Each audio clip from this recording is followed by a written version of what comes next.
I have a couple from the audience that deal with hard technical questions, Mr. Perez, and I think you would answer those. In regards to, and I don't know if this is artfully written, but it talks about, is there any way to override, it deals with ballot security, override barcodes non-rescan? Could you repeat that for me, Mr. Hastings? Any way to override barcodes non-rescan? Currently, a ballot can only be counted once. It's got a unique barcode. Is there any way to override that in your system so that it could be counted more than once? No, there is not. We have a variety, to be perfectly clear, we have a variety of different ballot types that can be produced from our system. So for example, you can have sample ballots, okay, which will not be scanned and counted because they are coded as sample ballots. We can produce test ballots for purposes of logic and accuracy testing, and we produce live election ballots. And every live election ballot is a unique ballot that is incapable of being read twice. In regards to precinct and your central count scanners, your precinct scanners, does it run an audit log? Yes. All of our, if we are using what we call our ballot now component, and that would typically be for by mail scanning in a central location, software application with that Kodak printer, for example, or for all of our polling place hardware, such as e-scans, everything maintains an audit log of every single transaction and activity that has occurred on it. And those are viewable through reports. Does ballot now run a constant log so you can account for how many ballots have been made or produced? Yes, there are a variety of reports where you can keep track of the quantities of ballots that have been printed for various precincts or scanned and resolved and so forth. Is there any security loopholes or access where that log can be overwritten or turned off that you're aware of? No, sir. Finally, these go to security. The barcodes, in this case, the barcodes that are on your ballots does that prevent illegal copying of ballots that may be counted? Yes, it does prevent that. If you were to photocopy a ballot, again, because it does have a unique barcode, it would be rejected. How would it be rejected if the real ballot hadn't been counted? Well, that's a fair question, Mr. Mayor. I'm assuming that two different parties tried to scan both the original and the copy. Okay, so you're right. But we count only one. Correct. Yeah, okay. Can I just go back to the first question? So if we had to do an audit or we had to do a revote, we'd have to do that by hand? Can you give me a more specific example so that I understand correctly? Now, Jane, help me out. If we had to go back and, sorry? You have a second database, so you have, like, from the unofficial to the official, you have to, you just use another database to tabulate the official, so that you wouldn't have that issue of trying to scan ballots into the same database and then we reject them. Are you asking like if you effectively just had to do a recount, you needed to scan and tabulate everything a second time? Right. That would be as simple as, yes, as Ms. Platten said, just opening up another instance of the database and repeating the process. And you would be able to do that without.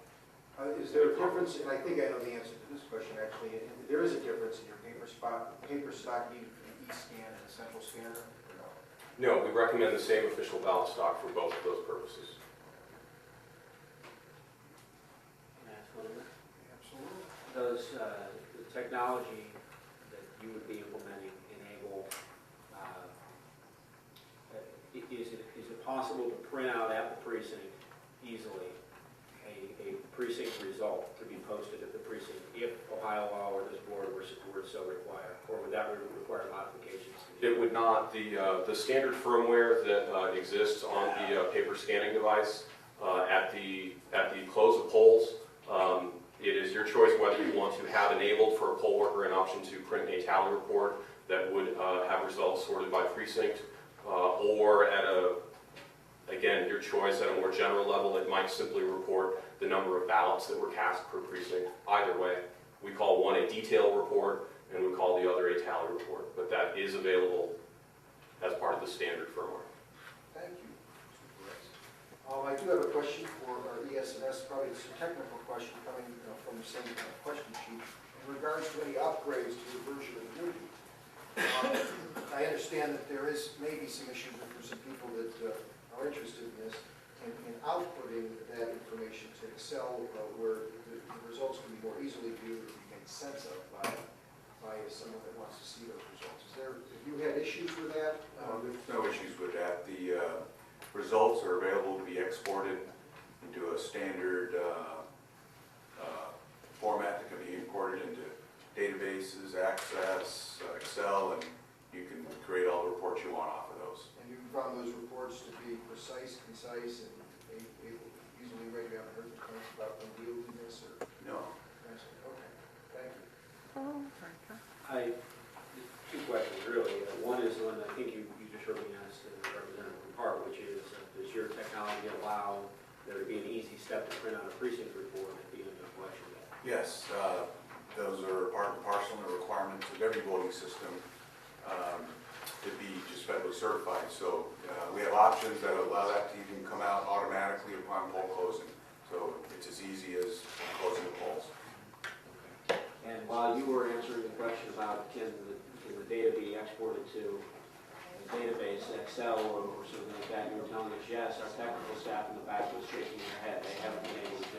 And actually, Well, that question, maybe the we can answer show to that it. question is a little unsettling to me because we had the absolute opposite experience in March. Well, there's a capability to export an ASCII results file, and it's been imported by Excel and Access, and we can show you how to do that. Okay. I'll be glad to. Just as a matter of fairness, on these competing positions that have been taken with respect to the comparison of your ES200 and the current Hart Intercivic, we got Hart's response to your email. Do you have anything further you want to add? Personally, I'm satisfied with both responses, but if you have anything you want to add, I want to give you that opportunity and then give Hart a final chance to further respond, and we'll be done with that issue hopefully. Yeah, maybe some general statements. The first thing I'll say is not all digital is the same. Just like not all digital cameras are quite the same. ES&S has been working on digital systems. This is our second generation digital system. I have over 80 people in my systems department working on research, development, producing new designs, and advancing our technology. So what we have today and what we would like to provide to Cuyahoga will only get better. We have a very powerful staff, the largest staff in the industry to continue the evolution of this. ES&S, RICO, and Automark patents. We have patents that are involve intelligent image processing to provide the most accurate reading of paper ballots in the industry. These will continue to get better, and it's that R&D staff that I have that I'm very proud of that will make it better today and in the future for you. The other thing that separates us is, besides the digital, is the obvious very large screen we put on our optical scanner. And that is focused on two very important users of that.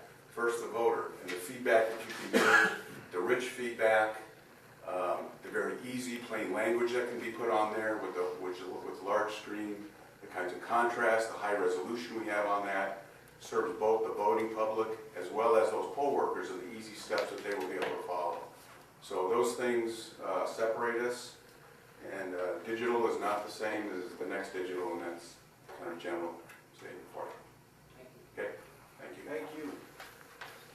Mr. Berg, or I'll answer that question, thank you. I'm actually happy to get the opportunity to answer this question, Mr. McNair, because I'm very comfortable at the features and so forth that ES&S has posed here. I agree that, of course, there are differences. I mean, we're different companies, we have different designs, but on the other hand, with respect to this document and in terms of the functionality and features that are there, I think it's actually a pretty good statement of what is the state of digital technology today and what eScan can do. Very quickly, the list here, eScan is compliant with voting system standards and HAVA. It does. I'm sorry, I'm not interested in really going over what's been said. Okay. Just if you have anything to add, I that's think really my focus of the Okay. question. I don't mean to be. No, that's totally fair. The one thought I will leave you with is that I think that the primary differentiator between the eScan and what has been discussed here is that the eScan is a currently federally certified, state certified product that has been tested and proven and had millions of votes cast on it in Ohio as well, and in many other counties. And I think that's the most significant difference. Thank you. for your response. I am about out of questions, I am. I can tell you that. Okay, Mr. Costas, I think we're going to be winding up here. Yeah, it's just following up, really just with Mr. Tessie. Yeah, I'm coming back to it, which is this issue of however we want to slice it on the cost and the proposal with the DS200 purchase. As I look at the credits you're offering on a M100 purchase versus the credits you're offering with the DS200 purchase, you're offering an additional $640,000 credits. If I take the $500 less price in Florida on a unit cost on 1,500 units, that's a $750,000 discrepancy. So I don't view it as most favored nation that you're offering us a $640,000 credit to accommodate for a $750,000 price difference. Is that a question? Well, it's an Can you- observation, I guess he's asking for a response. That's my observation of the credits, unless there's something I'm missing in how you've calculated your credits.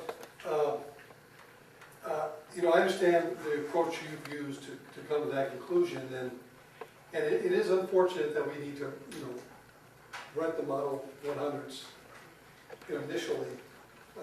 You've asked us to commit to a favored nation pricing. We did that. We believe that taking the credits into consideration of that is the appropriate approach. How you want to slice and dice it is up to you, but at this stage, we have no more room to change the price. I understand. You know, The final question I have is in that proposal on the Model 1 M100 rental with DS200 purchase, there are 7 footnotes, and footnote number 7 reads, should the county require a performance bond for the DS200 digital scanner solution, the total rental purchase solution, including the DS200 digital scanner price, will increase in the amount of $191,327. Now, we were here asking today about performance bonds and at no additional cost. Is it? Yeah, I said earlier that we would waive that fee. That includes. But as long as the performance bond is within the normal standards of the industry, which is 1 year in length, and it has similar terms and conditions that the bond companies would accept, which I think is similar to what we had in the past. So we could delete item 7, and the price would not increase by $191,327. That's We know we are requiring a performance bond, and there will be no increase in price. That's correct. Okay. I also want to point out that as you're looking at the price comparison, I mentioned earlier that real apples to apples comparison would in fact allow us to look at the extra value that is given by a true ballot marking device. We asked if we could bid a DRE, and we were told not to. So we stayed with the ballot marking device, which is a lot more expensive. But we understand why you wanted that, because that's truly is compliant with the requirements stated within the RFP. And we know that the county wants to not go down the path of a DRE, which is similar to the direction the state's taking. And so, so we understood why you chose that, but we would hope that in the final analysis that there would be some consideration given to that, as well as we were told to increase the number of central scanners from 10 to 15, and even though we believe that our central scanners have greater throughput than others, we didn't see the corresponding increase in any others in Hart's. So, I think those are things that should be taken into consideration when you look at the overall cost. Thank you. Okay. Other questions, Mr. Rose? Okay. am going to suggest, well, I think there's some, I really, and I know I speak to the board members, appreciate you engaging us with our questions. Obviously, it's clear that both vendors want a discount seriously and have answered the questions that have been asked of them, and I sincerely appreciate that. I'm going to suggest, and with your acquiescence and permission of my board, or with my motion if it's necessary, that there is a couple items that need to be followed up on in regards to, I think, Mr. Tessie, specifically your question, Sandy, about paper nation. Is that it?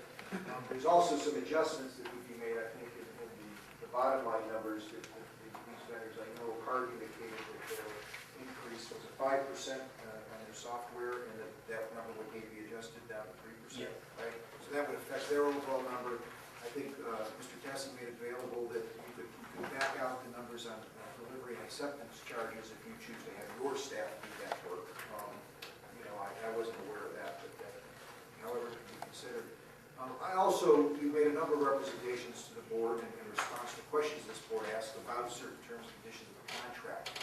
And I think what we'd like to do as a board is provide you with a contract, to take a look at it with a lot of those terms and conditions in there, and have you all look at it. We would hope to get to you that contract by June 18th, the end of work, and then by Friday at the close of business have a response back to you. We don't expect you to sign that contract, or I wouldn't, but to see if that's something that you could enter into. What our experience has been, in no fault of our staffs, is back when we went to a central account system, frankly, we did it backwards. We picked a vendor and then we negotiated a contract, and that isn't the way to do business, and this is the way we want to do business. We have the luxury, and I think Ms. Platt, I'm going to ask you to confirm that, because to have you look at a contract that we're proposing, and then if there are issues that you have in that, you'll know who to contact and talk to about it, and that will be reported back to us. I would then ask this board to meet maybe Friday evening, because I think we'll give you the close of business on Friday to get back to us, or maybe 3 o'clock. We'll have an idea of whether there's some issues in those contracts we're providing you. And I don't think there are going to be any surprises in what we present to you. You've seen them before. But there will be some language in there accurately reflecting some of the representations you agreed to today. And then we can get that worked out. And then we'll be in an absolute position to make a decision as in regards to the selection. We'll have the contract pretty much firmed up, I think, as a board with you, or at least I have identified the areas that there may be disagreement, and you certainly have answered an exhaustive list of questions from this board and the public too. So I'm going to suggest to proceed that way. I don't know if we need a motion, but before I do, Ms. Platt, and that takes us to the 20th of June, where a decision would be made, and at some point we're simply making a recommendation as a board. The commissioners then would have to act. I imagine they could do that as soon as the following Thursday. Once they did, assuming they did, is that something that the selected vendor would be on? You would expect to be on the ground and running with us by the 26th or so? Yeah, I'm comfortable with that. I just want to echo your comments. I do want to thank the vendors for coming and, to have the top guys here. I mean, your staff's been here before. We've had really good conversations with them, but it really means a lot to see the heads of the companies really come. So I appreciate your time, Mr. Tessie. It really means a lot to see your faces here and to know that you stand behind your company and your companies and what's being said and represented to us. And it does mean a lot. I know it's been, we're not an easy crowd all the time, and it's been a long afternoon and evening, but I do really appreciate the time that you spent and the answers and the information you shared today. So, and I kind of like this process, and we're hoping to make a selection next Friday based on your responses to the contract. I echo that. I think that we spent a lot of time on it here today to see could we get to a recommendation. Both vendors have put forward proposals that I feel give us a good opportunity to get from where we are to precinct-based digital optical scanning in one fashion and in one time frame or another. I would suggest that I come to at least an understanding of what we can do. And I would ask that this board, and I do so move that this board commit to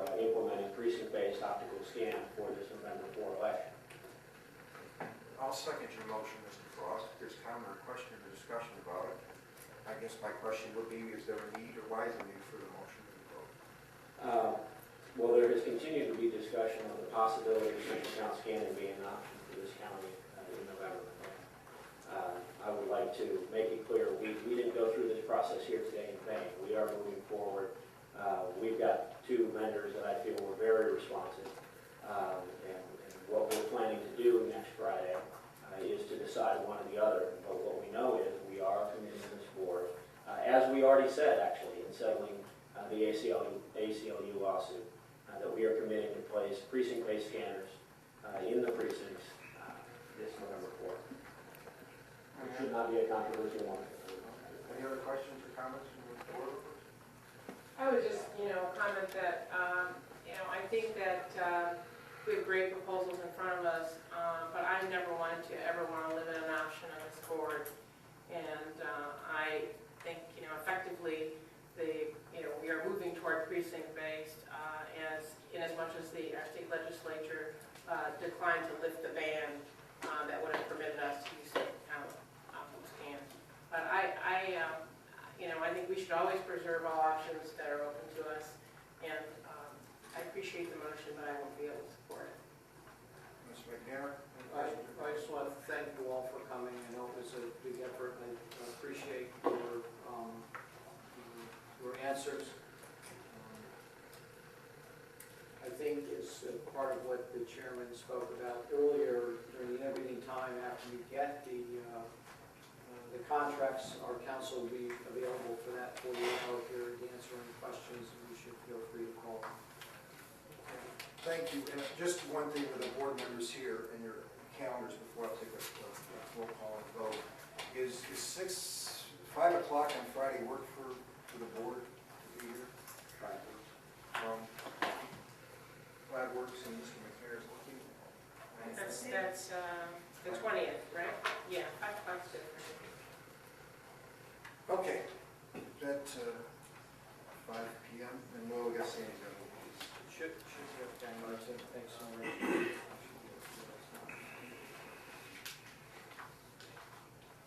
5 p.m. Okay, we'll be reconvening. I think we'll just be recessing again. In light of we don't have any meetings planned, but we'll just recess in regards to this. It's 5 p.m. on Friday, June 20th. With the adequate notice posted, I'm sure. And in regards to Mr. Frost's motion, I'll do a roll call vote. Mr. Frost? Yes. Mr. McNair? No. Chairman, yes. Ms. Chappelle? No. Motion fails for lack of a majority. Okay, hearing any other further business? Hearing none, we will recess until next Friday. Thank you again.